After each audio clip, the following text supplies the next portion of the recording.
영국의 대표적인 첩보 영화죠. 제임스 본드의 그 007 시리즈에 대항해서 미국에서 제작한 첩보 액션 영화가 있습니다. 톰 크루즈의 미션 임파서블인데요. 1996년에 1편이 개봉된 이후에 벌써 이제 6편이 나왔고 올해도 이제 개봉이 또 된다고 합니다. 근데 전체 줄거리는 굉장히 심플합니다. 어떤 임무가 주어지죠. 그런데 그 임무가 불가능할 정도로 어려운 임무입니다. 그래서 이제 미션 임파서블이라는 제목이 붙여져 있는 것 같아요. 이제 그 톰 크루즈죠, 이단 헌트가 이제 그 임무를 완수해 나가는 과정이 그 영화의 묘미입니다. 예수님께서 부활하시고 승천하시기 전 마지막으로 제자들에게 중요한 임무를 주시는데 18절에 보니까 예수께서 나와 말씀하시되 하늘과 땅의 모든 권세를 내게 주셨으니 모든 권세가 예수님께 있다라고 얘기를 합니다. 그러니까 예수님께서 명령하실 수 있는 이유가 여기에 있는 거죠. 모든 권세가 또 예수님께 십자가에서 부활하셨기 때문에 또 모든 권세가 있는 것이고요. 그래서 하늘과 땅의 모든 권세를 가지신 분이 우리에게 이제 명령을 하신다라는 겁니다. 임무를 주신다라는 거예요. 그래서 오늘 본문은 우리가 이제 지상 명령이라고 이야기를 합니다. 그래서 이제 오해를 우리가 많이 저도 이제 지상 명령이라는 말을 처음에 들었을 때 대학생 때까지만 해도 땅 지자로 이제 생각을 했던 것 같아요. 그래서 땅 위에서 지상에서 그러니까 이 땅에 계실 때 내리신 명령, 이제 하늘로 올라가시니까 마지막으로 이렇게 땅에 계실 때 하신 명령이라고 생각했는데 그 한자가 그런 한자가 아니더라고요. 아주 지엄한, 아주 지극히 높은, 그렇죠? 아주 목숨을 걸고 이렇게 명령이라고 할 때 그 명자가 목숨 명자입니다. 그래서 목숨을 걸고 수행하는 명령이다. 그래서 사전적인 의미는 절대적으로 복종해야 될 그런 명령이라고 이야기를 합니다. 아주 중요하고 절대적인 임무를 맡기는 그런 명령. 그래서 대위임령이라고도 얘기를 합니다. 더 그레이트 커미션이라고도 얘기를 하고 누구에게 맡기셨는가? 오늘은 이제 본문의 11 제자들이 이제 16절에 나오는데 11 제자뿐만 아니라 500여 형제들과 같이 있을 때 주신 명령이라고 생각해요. 그렇다면 당시의 그 사도뿐만 아니라 예수님을 믿는 모든 성도에게 주신 명령이다. 그러니까 오늘날 우리 이 말씀을 듣고 있는 우리 모두에게 주시는 명령이라고 생각합니다. 그래서 18절에서 19절 한글 성경으로 보면 여러 개의 그 동사가 등장합니다. 가라, 제자 삼아라, 세례를 주어라, 가르쳐라 이런 이야기들 나오는데 헬라 원문으로 보면요, 본동사는 딱 하나밖에 없습니다. 임무를 주시는 거니까 명령형 동사 제자를 삼아라 딱 하나밖에 없고 그러면서 그 ing형 그 분사 형태라고 우리가 얘기를 하죠. 분사형 동사가 이 세 가지가 본동사인 제자를 삼으라는 것을 꾸며줍니다. 보충 설명을 해주는 거죠. 그러니까 제자를 삼아야 되는데 가면서 제자를 삼고 세례를 주면서 제자를 삼고 가르치면서 이제 제자를 삼으라는 거예요. 그래서 이 제자 삼는 것이 포함한 이 세 가지 이 단계적으로 좀 서로 연결이 됩니다. 그래서 하나씩 좀 살펴보도록 하겠습니다. 첫 번째 제자 삼기 1단계가 이제 가는 겁니다. 가라. 9절에 그러므로 너희는 가서 모든 민족을 제자로 삼아. 그래서 가는 거죠. 복음 전파를 위해서 지금 나의 그 익숙한 곳을 벗어나서 복음이 필요한 이에게 이제 다가가는 겁니다. 그래서 이제 고라고 영어 이제 성경에는 고라고 번역이 되어 있는데 요즘 성교학에서는 고라는 단어도 많이 쓰지만 그 리치라는 단어, 그 다가간다라는 거죠. 그 리치라는 단어를 굉장히 많이 씁니다. 그래서 다가가는 거. 그래서 헬라어 언어에 보면 그 ing 분사형이 붙긴 붙는데 이게 having gone이라고 써 있어요. 수동형 분사가 됩니다. 다른 분사는 다 현재 진행형 이렇게 되는데 이 개념 자체가 이 수동형이니까 일단 내가 가는 거긴 가는 건데 기본적으로 보냄을 받는 거예요. 그래서 보내심에 순종하는 겁니다. 그래서 오카나 목사님 책에 이런 교회에 대한 정의가 있어요. 교회는 세상으로부터 부름받은 하나님의 백성이고 동시에 세상으로 보냄을 받는 그리스도의 제자다라고 얘기합니다. 부름을 받고 보냄을 받는다. 이게 이제 교회라는 거예요. 그래서 이 보냄받은이라는 말 안에 교회 사도성이라는 것이 들어가 있습니다. 교회는 사도성의 계승자라는 거예요. 여러분 성도 한 명이, 여러분 한 명 한 명이 사도성의 계승자라는 거예요. 그러니까 일단 가야지 제자를 삼을 수 있다라는 겁니다. 로마서 10장 14절 같이 한번 읽어보겠습니다. 그러면 그들이 믿지 않는 분을 어떻게 부를 수 있겠습니까? 또 그들이 들은 적이 없는 분을 어떻게 믿을 수 있겠습니까? 그들이 선포해 주는 사람이 없는데 어떻게 그들이 들을 수 있겠습니까? 교회의 임무는 가는 거예요. 움직이는 훈련입니다. 복음을 전해 주어야 합니다. 왜 복음을 전해 주어야 합니까? 물론 예수님이 명령이지만 예수님이 하나님께로 가는 유일한 길이기 때문이에요. 다른 길이 없기 때문입니다. 다른 길로 가면 생명이 없기 때문이에요. 생명의 문제는요, 알려주어야 되는 겁니다. 왜냐하면 죽고 사는 문제이니까. 2008년 5월에 미얀마의 그 사이클론이라고 하죠. 태풍이 이름이 이제 나르기스라는 태풍인데 아주 초대형 태풍이 오게 됩니다. 근데 미얀마 기상청 또는 정부는 이 장비가 부족해서 그런지 몰라도 이 감지를 못해요. 초대형 태풍이 온다는 것도 우리나라 쪽으로 온다는 것을 전혀 이제 준비를 하지 않고 있었습니다. 그때 이제 이웃 나라의 인도의 그 기상청이 이걸 관측을 해요. 그래서 태풍 경로를 이렇게 추적을 해보니까 이제 인도는 타격이 없는데 그 인도의 그 우리 세계 지도를 보면 약간 오른쪽에 이제 미얀마가 있죠. 그러니까 미얀마 쪽으로 이제 완전히 강타하는 그런 흐름이더라는 거죠. 경로 자체가. 그래서 여러분이 인도 기상청이라면 이거 어떻게 해야 됩니까? 뭐 우리나라도 아니고 그렇죠. 또 공무원들이니까 자기 업무도 아니니까 안 알려줄 수도 있잖아요. 그런데 이 사람들이 이 생명에 대한 이건 아주 큰 정말 많은 사람이 죽을 것 같으니까 열흘 동안 41차례 41 한두 번이 아니라 계속 경고를 합니다. 태풍이 이렇게 요 지점에 상륙하는데 어느 정도로 강도로 상륙하고 그러면 이쪽에 있는 주민은 다 대피해야 된다 하면서 지속적으로 끊임없이 이렇게 경고를 하게 돼요. 근데 미얀마 정부가 안 들어요. 그리고 대피도 하지 않고 대비도 하지 않았습니다. 그래서 10만 명 이상이 사망을 하고 100만 명 이상의 이제 이재민이 발생한 아주 큰 재난이 일어났습니다. 그런데 그 인도 기상청의 노력은 칭찬을 받았어요. 자기 일이 아님에도 불구하고 이 사람들은 생명을 살리기 위해서 노력을 했다라는 거죠. 우리도 마찬가지입니다. 죽어가는 생명을 살리기 위해서 우리도 노력을 해야 된다는 거죠. 복음을 전해야 된다는 겁니다. 내가 경고했는데 안 들으면 그들의 책임일 거야 아마. 그런데 다가가지 않고 우리가 알리지 않는다면 그것도 일부분 우리의 또 책임일 수 있다라는 거예요. 코로나 이후에 이제 저희 성도들이 좀 조심해야 될 태도가 전도에 대한 그 패배 의식이라고 생각합니다. 요즘 전도가 잘 안 된대요. 근데 그 말이 주는 힘이 있어서 이 말 자체가 단정을 해요. 요즘 전도는 안 돼. 이게 이제 단정을 하는 건데요. 이렇게 되면 이미 이제 패배한 거라는 거죠. 그래서 이렇게 접근하면 안 되고 다른 식으로 이제 말을 할 때도 요즘 전도는 좀 더 많은 노력과 주의를 필요로 한다. 이렇게 접근하는 거죠. 그러면 우리가 주위에서 노력하면 할 수 있다라는 거죠.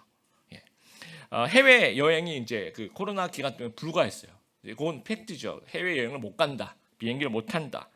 그런데 그것이 곧 단기 선교 안 된다. 그거는 아니었던 것 같아요. 그래서 우리 다들 이제 해외 선교를 못 가니까 단기 선교는 불가능하다라고 이제 단정을 짓는 거죠. 이미 이제 패배한 거죠.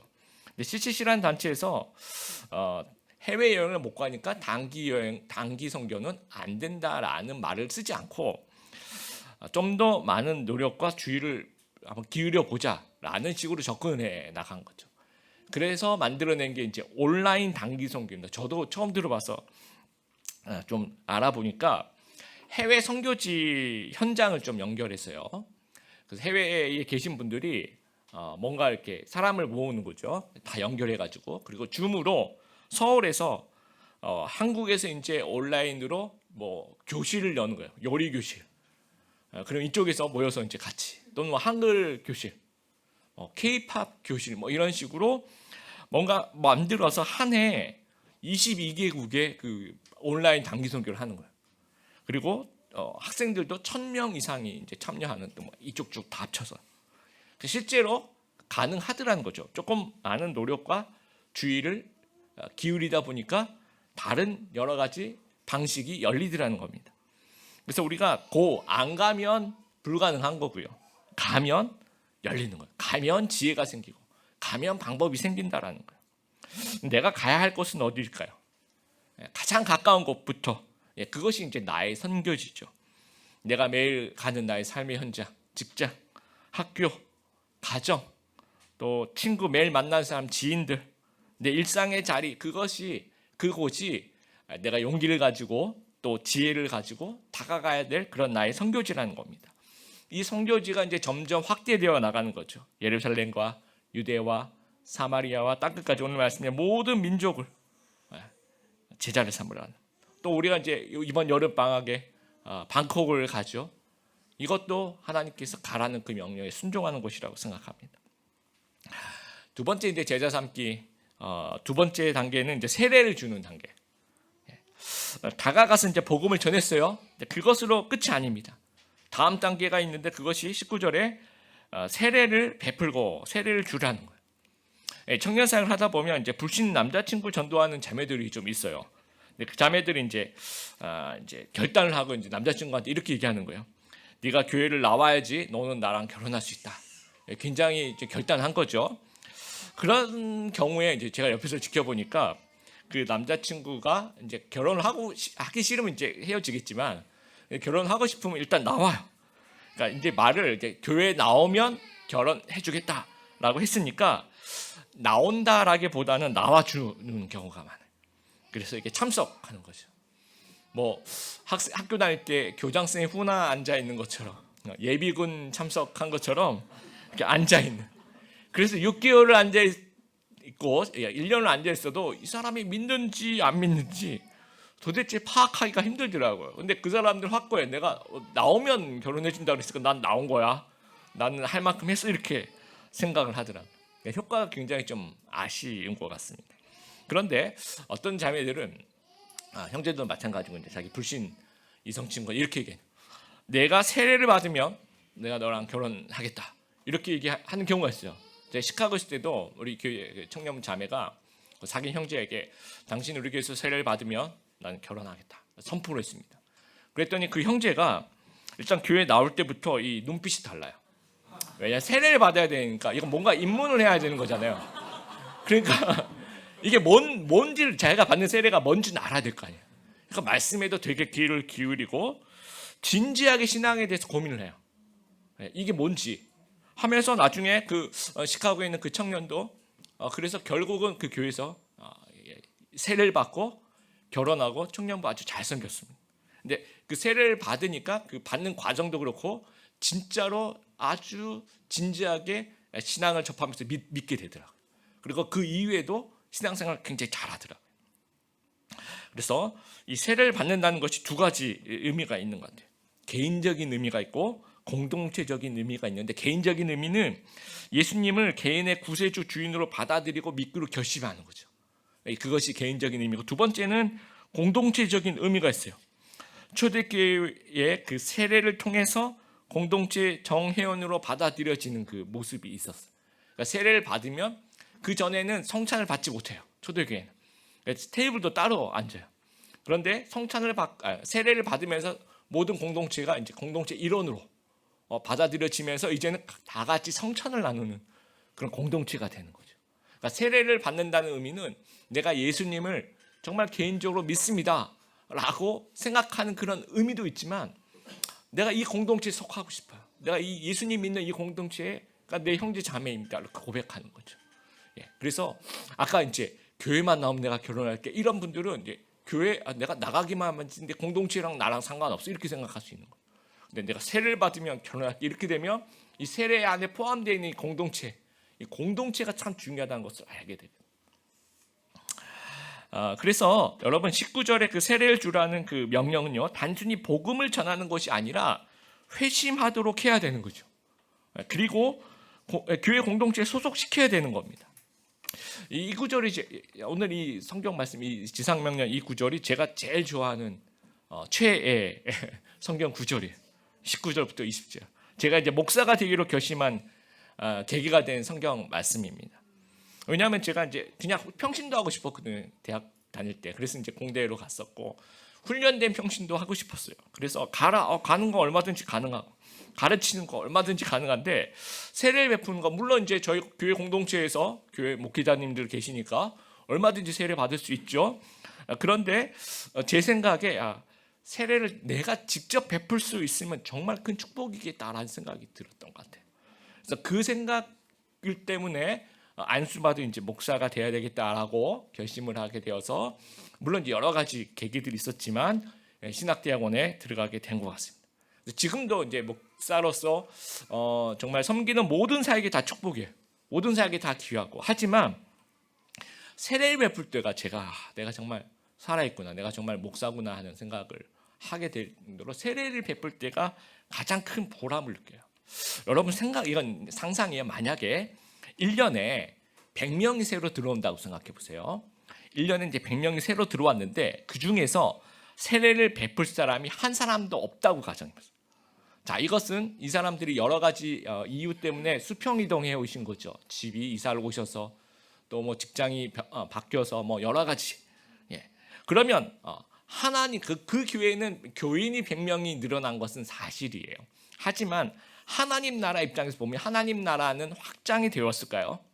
그렇지 않습니다. 하나님 나라가 여기서 이쪽으로 이동한 거죠.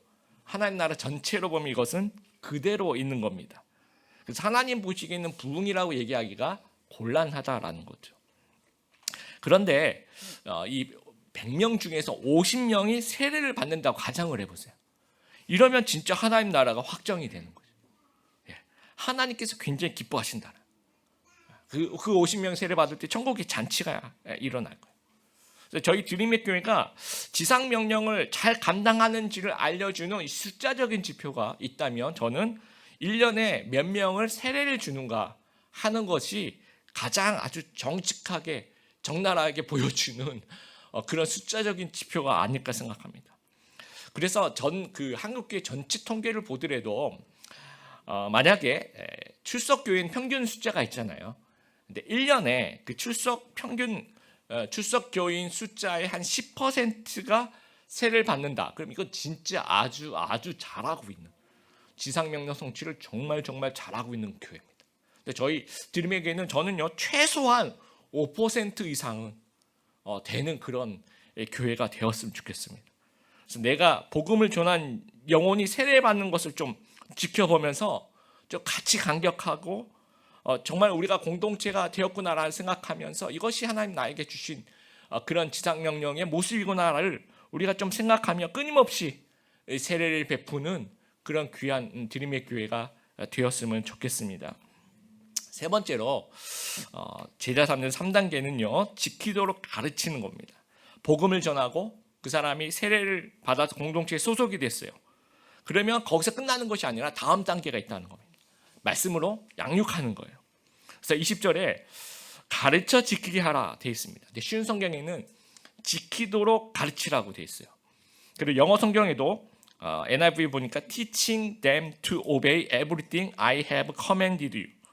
그래서 teaching to obey, 단순히 가르치는 것이 아니라 지킬 때까지 가르치는 거예요. 그래서 이것은 교육, 물론 이제 넓은 의미의 교육이 다 포함되지만 좀 좁은 의미의 교육이라기보다는 이 트레이닝, 훈련에 가까운 것을 예수님께서 이렇게 하라고 얘기하고 있다는 거죠. 그러니까 우리가 운동에 대해서 강의를 듣는 것하고 내가 직접 막 열심히 땀 흘리면서 운동하는 것도 완전 다르잖아요. 그러니까 예수님께서 우리가 운동에 대한 강의를 들어 이런 얘기가 아니라는 거죠. 이를테면 직접 이렇게 땀 흘리면서 운동하라는 그 트레이닝을 하라는 겁니다. 그래서 단순한 티칭이 제자 훈련이 아니에요. 큐티를 가르쳤으면 큐티를 하도록 훈련을 시키는 거죠. 우리가 그렇게 훈련을 받는 거죠. 그래서 숙제도 내주고 체크도 하고 교정도 하고 그걸 반복해서 하는 겁니다. 그리고 또 매주 제자의 삶을 점검하고 말씀대로 살았는지 말씀을 적용했는지 또 보는 거예요. 여러분 성도는 어떻게 변화될까요?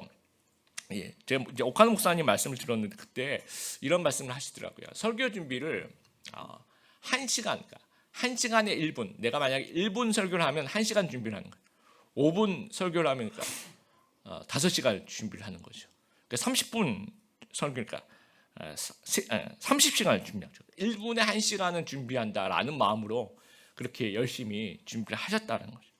그럼에도 불구하고 늘 얘기하시는 것이, 세미나 때 늘 얘기하시는 말씀이 뭐냐면 성도는 설교로 변화되지 않는다는 거예요. 이건 뭐 옥하나 목사뿐만 아니라 이동호 목사님, 당대에 정말 탁월한 그 설교자들도 그런 얘기들 하시더라고요. 몇십 년 주옥 같은 설교를 들어도 절대로 안 변하더라는 거죠. 그분들이 은퇴하시면서 늘 하시던 말씀입니다. 그럼 어떻게 변화되는가? 성도는 제자 훈련으로 변화가 되는 겁니다. 혹시 우리 성도님들 중에 나는 요즘에 왜 이렇게 신앙이 제자릴까? 나는 왜 이렇게 신앙이 좀 매너리즘에 빠져 있을까? 오히려 좀 퇴보할까라고 생각이 든다면 그것은 훈련이 없어서 그런 거예요. 훈련이 없으면 그럴 수밖에 없는 거예요. 그러니까 세례를 받은 성도는요, 영적인 어린아이입니다. 제자 훈련을 통해서 끊임없이 영적으로 성장해야 되는 거죠. 근데 주일 설교 해봤자 우리가 30분 정도, 여러분 주일 설교 말씀을 듣는 것 가지고는 시간적으로 볼 때 우리가 일주일에 하루에 24시간 곱하기 60을 하면 하루에 분이 나오겠죠. 곱하기 7하면 일주일에 그 분이 나오겠죠. 많이 넘어가요. 그렇게 되면. 그런데 그 10,000시간 중에서 30분밖에 안 듣는 거예요. 그러면 이걸 퍼센트로 따지면 1%도 아니에요. 0.3% 물리적으로 너무너무 작은 부분이라는 겁니다. 턱없이 부족합니다. 그러면 그럼 내가 집에서 다른 그 유튜브로 다른 말씀들을 많이 들어요. 좋긴 좋은데 그건 운동이 아니에요. 또 이건 우리를 살찌게 하는 것이 운동이 아니라 또 우리를 교만하게 할 수 있는 거예요. 여러분 제자 훈련은요 성역 공부가 아니에요. 지적 유의가 되어서는 안 되는 겁니다. 똑똑해서 교만해진 훈련, 이건 잘못 훈련한 거예요. 내가 제자를 삼기 위해서 내가 훈련되는 그런 훈련이 돼야 되는 거죠. 그래서 여러분 훈련 안으로 좀 들어오시게 되기를 바랍니다. 제가 생각하는 드림의 교회 3가지 훈련이 있었으면 좋겠습니다. 첫 번째는 소그룹 성경 공부. 소그룹 성경 공부라고 해서 전부 다 저는 훈련이라고, 제자 훈련이라고 생각하지 않는 게, 이게 훈련 및 양육이 되어야 되는 거죠. 이 안에서. 그러면 나눔과 성경 공부의 깊이가 깊어야 되고, 또 그것이 또 나눔과 성경 공부가 조화를 또 이루어야 되는 겁니다. 그래서 최소한 이것이 좀 훈련이다, 양육이 되어 간다라는 느낌을 주기 위해서는 최소한 2시간을 해야지 그런 깊이가 나온다라고 생각해요. 그래서 서번트도 1시에서 한 3시까지는 좀 우리가 할 수 있는 방안을 좀 논의해 봤으면 좋겠고, 스타터드 빌더스도 4시에서 6시까지는 좀 소그룹 할 수 있는 모습을 좀 지금부터 천천히 좀, 지금 당장은 아니겠지만 같이 논의를 해서 좀 그런 것들을 만들어 갔으면 좋겠습니다. 아카데미 있습니다. 언제나 배움에는 좀 앞장서는 저희들 되길 바라고, 제자훈련과 사역훈련, 요즘에 제자훈련 사역훈련 굉장히 좀 많이 좀 듣고 계십니다. 그 중에서 재수강 하시는 분들도 되게 많아요. 근데 굉장히 저는 좋다고 생각하는 게 5년 만에 또 들으신 분도 계시고 10년 만에 다시 하시는 분들도 계시는데, 완전히 또 전혀가 그동안 많이 좀 까먹으신 부분이 많아요. 그동안 또 놓친 부분도 많고, 그동안 살아온 그 세월의 흔적이 있어요. 내가 하나님 앞에서 또 싸워온 무엇인가 있는데 그 상황에서 다시 제자훈련이 접했을 때는 완전히 새로운 모습의 훈련이 될 수가 있는 겁니다. 그래서 훈련 안에 계속 나를 집어넣어야 되는 겁니다. 그래서 우리가 이제 지상명령을 해석을 할 때 어떤 분은 지상명령은 전도에 포커스를 맞추는 분이 있고요. 어떤 분들은 제자훈련에 맞추는 이 본문을 가지고. 근데 부분적으로 맞아요. 맞는데 전체적으로는 아니에요. 그러니까 예수님의 마지막 유언은 한 사람을 복음을 전해서 예수님 닮은 제자로 만드는 전 과정을 언급하는 겁니다. 그러니까 제자 삼으라는 그 임무 속에 복음의 삶 전체의 과정, 전 과정이 포함되어 있다는 거예요. 전도에서 세례를 받게 하고 공동체에 소속되고, 거기서 또 제자로 훈련되고, 그 사람이 어떻게 됩니까? 다시 재생산이 되는 거죠. 다시 제자 삼는 그 과정으로 들어가게 되는 겁니다. 또 누군가를 제자 삼는 그 과정으로 들어가게 되는 거죠. 그래서 마태복음 4장 19절 말씀하시기를 나를 따라오너라 내가 너희를 어떤 사람이 되게 하리라, 사람을 낚는 어부가 되리라 하시니, 예수님이 제자들을 처음부터 그런 생각으로 이렇게 초청하셨다라는 거예요. 우리 제자 사명 선언문, 여러분 제자훈련 사역훈련 할 때 배우셨던 현대를 살아가는 비그리스도인들에게 이 시대의 방식으로 복음을 전하고 그리스도의 제자로 만든다. 이것이 지상명령 그대로 풀이해 놓은 겁니다. 레너드 스윗이라는 기독교 미래학자가 있어요.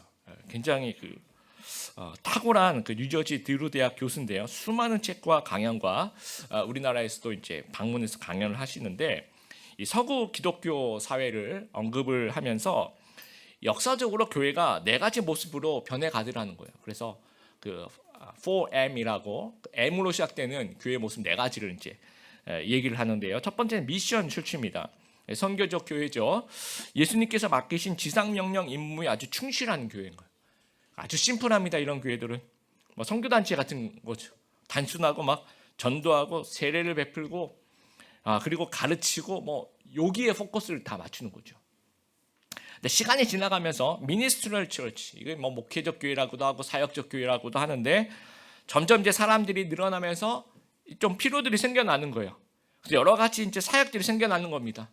주일학교도 생겨나고 뭐 우리 스타터스 빌더스 서번트 같은 그런 공동체도 생겨나고 이 성가대도 생겨나고 막 찬양팀도 필요하고 영상팀도 주차도 안내팀도 뭐 필요하잖아요. 그렇죠? 그래서 이게 여기까지는 나쁜 게 아니에요. 그러니까 미션 철치를 하기 위한 그것을 돕는 방향으로서의 그런 미니스트리 철치라면 이것은 그렇게 나쁜 게 아닙니다. 근데 시간이 지나가면 점점 미니스트리 철치가 1번 미셔널 철치를 돕는 구조로 가는 2번이 아니라 어디로 가게 되냐면 메인터넌스 철치로 가게 되는 거예요. 시간이 지나가면서 점점 사역이 아니라 사역을 유지하는 사역으로 바뀌는 거예요. 이거는 좀 다를 수 있죠. 그냥 사역과 사역을 유지하는 사역은 완전히 다른 거거든요. 그래서 현장 유지를 위한 조직을 정비해요. 회장단을 뽑아요. 뭐 회비를 걷어요. 뭐 예산을 세워요. 사업을 해요. 모임을 해요. 그 다음에 이제 그 권력 투쟁을 하는 교회들도 있어요. 헤게모니 싸움을 하는 교회들도 있고, 그러면서 점점 이것을 유지하는 데 힘을 다 쏟게 되는 겁니다. 그러니까 이 미션 처치를 위한 미니스트리 처치가 아니라 사역을 위한 사역이니까 이게 메인터넌스 처치가 되는 거죠. 그러면서 이 시간이 지나가면 뮤지엄 처치가 돼요. 박물관 안에 살아있는 것은 없잖아요. 다 옛날 거고 죽은 거잖아요. 생명력이 전혀 없습니다. 그래서 그런 교회들은 이제 옛날 얘기를 우리가 옛날에 라떼 출치가 되는 거죠. 그래서 유럽 성당이 그랬어요. 유럽 카톨릭 성당이 그렇죠. 어마어마한 규모의 그런 두오모, 뭐 대성당 이런 데 가봐도 그냥 관광 수입이에요. 들어갈 때 입장료 내고, 그리고 진짜 주일날 예배 드리는 모습 보면 아주 머리 하여신 아주 좀 노인 한 10분 이렇게 앉아서 큰 몇천 명이 들어가는 몇만 명이 들어가도 된다는 그 큰 성당이 그렇게 그 모습이 그게 뮤지엄 철치라는 겁니다. 교회뿐만 아니라 성도 개인도 이렇게 변해갈 수 있다는 거예요. 처음에는 예수님 믿고 전도에 되게 열심히 해요. 훈련도 열심히 받습니다. 뜨거운 열정으로 공동체 활동을 잘 열심히 하죠. 그러다 보면 이제 2번으로 넘어가는 복음 사역에 에너지가 너무 많이 들어가다 보니까 그거보다 조금 덜 힘들면서 더 재미있는 게 이제 공동체 사역인 거죠. 그래서 이제 공동체의 맛을 좀 느껴가는 거예요. 그리고 세 번째, 그러면서 에너지를 밖으로 쓰지 않고 안으로 집중하면서 조직을 유지하기 위해서 에너지를 투입하게 되는 거예요. 자기가 쓰는 교회의 활동의 대부분이, 또 내가 하나님 앞에서의 사역이라고 얘기하는 것이 무언가를 유지하는 것에 이제 많이 시간을 사용하게 됩니다. 그러면서 또 그걸 잘하려고 하니까 생각들이 또 서로 다를 수 있잖아요. 다른 생각들을 조율하는 것을 통해서 시간을 굉장히 에너지를 많이 씁니다. 그러면다가 이제 너무 지치죠. 탈진이 되죠. 그러면서 이제 4번 넘어가는 겁니다. 생명력이 사라지고 부정적이 되죠. 그리고 이제 라떼는 말이야 아무튼 이렇게 옛날에는 그랬어 하면서 이분들은 이제 경험이 너무 많은 게 오히려 또 방해가 돼요. 그래서 누가 뭘 하자 그러면 나 옛날에 이거 우리 다 해봤어. 근데 안 됐어. 또 이거 하자 그러면 이건 옛날에 내가 다 해봤는데 이거 안 돼. 그러면 이런 분들은 이제 나도 안 하고 남도 못 하게 하는 거예요. 다 같이 뮤지엄으로 달려가는 그런 모습이라는 겁니다. 그래서 그리고 우리 성도들 가운데서 우리 교회 성도는 그런 분 없을 거라고 저는 생각하고요. 그냥 일부 한국 교회 성도들 가운데서 점점 편하게, 점점 쉽게 예수를 믿고 싶은 거예요. 그러니까 보통 어떻게 하냐면 대형 교회로 좀 숨어서 들어가서 거기는 쉬러 간 거니까 아무것도 안 하려고 예배만 딱 드리고, 거기서 주는 몇 가지 프로그램만 딱 챙기고 그다음에 아이들 주일학교에 딱 맡기고 여기에 이제 안주하다 보니까 한국 교회가 죽어가는 이유 중에 하나가 되는 겁니다. 그래서 깨어 있는 그 대형 교회들이 뭐 분당 우리 교회라든지 높은 수용 교회라든지 이거 다 쪼개서 좀 제발 좀 이렇게 안주하지 이 그늘 안에서 안주하지 말라는 거예요. 그래서 쪼개서 다 이렇게 흩어지는 그런 지금 운동들을 하고 있는 것이 우리가 좀 선교적 교회로 좀 살아나 보자라는 거예요. 안 그러면 우리 다 죽는다라는 거예요. 여러분 교회와 성도가 다시 살아나려면 처음으로 다시 돌아가야 돼요. 미셔널 처치로 돌아가는 이 지상 명령으로 다시 돌아가는 겁니다. 교회 성장학자들은요 선교 단체 같은 지역 교회가 가장 바람직한 교회다라고 해요. 가장 건강한 교회. 이 하드웨어는 지역 교회인데 안에 들어가 보면 소프트웨어는 선교 단체 같은 교회. 뭔가 복잡하지 않고 딱 이 어떤 가고 세례를 베풀고 가르쳐 지키게 하는데 집중하는 이 교회 이런 교회가 정말 건강한 교회라 성경적인 교회라는 거죠. 그러면 우린 또 지상 명령으로 돌아가야 되는 거죠. 예수님이 주신 임무를 수행해 나가야 되는 겁니다. 여러분 미션 임파서블 그 영화 보셨지만 톰 크루즈가 임무 수행 안 하고 팀원들하고 나눔을 이렇게 하면서 회식 중심의 어떤 그 런던에서 뭘 먹고 프랑스 가서 뭘 먹고 그럼 이 영화 우리가 보겠습니까? 이거는 영화가 아니고 예능 먹방 그거죠. 이 영화는 별로 재미없는 영화입니다. 그래서 내가 좋은 교회를 찾았다 만족한다. 난 주일날 예배 드린다. 너무 좋다. 혹시 그게 다라면 곤란해요. 진짜 예수님이 주신 중요한 임무를 우리가 잊고 있는 것이기 때문에 정말 이게 이런 곤란한 겁니다. 그래서 미션이라는 의미가 기본적인 의미는 임무예요. 군인이 목숨을 걸고 수행하는 임무라는 거죠. 그러니까 성도의 최우선 임무가 이 넓은 의미의 제자 삼는 이 과정 안에 무엇인가 열심히 포함되어야 되는 거죠. 그래서 이건 제안도 아니고 부탁도 아니고 이건 예수님께서 명령하시는 거예요. 헬라의 정확하게 명령 의미입니다. 그 명령 불복종은 죄가 되는 거죠, 그렇죠? 그래서 우리가 아주 열심히 좀 수행하는 누군가를 우리가 복음을 전하고 또 세례를 받게 하는 그 수고 그리고 가르쳐 지키게 하면서 그 과정 안에 우리가 일부 포함이 되는 거죠. 같이 노력하는 거죠. 그러면서 나는 지상 명령 성취하는 과정 속에 있구나. 매일매일 그것을 우리가 인식할 수 있어야 된다는 겁니다. 그래서 가서 세례 베풀고 지키도록 가르치는 그런 제자 삼는 임무를 수행하는 우리 성도님들 또 드림의 교회가 되기를 축복합니다. 마태복음 강해가 언제부터 시작했는지 제가 보니까 2020년 12월 13일부터 시작했습니다. 2년 4개월 동안 저도 고생 많았지만 여러분도 고생 많으셨습니다. 102번 오늘 설교를 마무리를 합니다. 10절에 있는 말씀 볼지어다 내가 세상 끝날까지 너희와 항상 함께 있으리라 하시니라. 언제나 함께 하시는 예수님의 약속을 붙잡고 우리 마태복음에서 묵상했던 예수님을 따라서 한결같이 복음의 길을 걸어가는 귀한 우리 성도님들 다 되시기를 주님의 이름으로 축복합니다.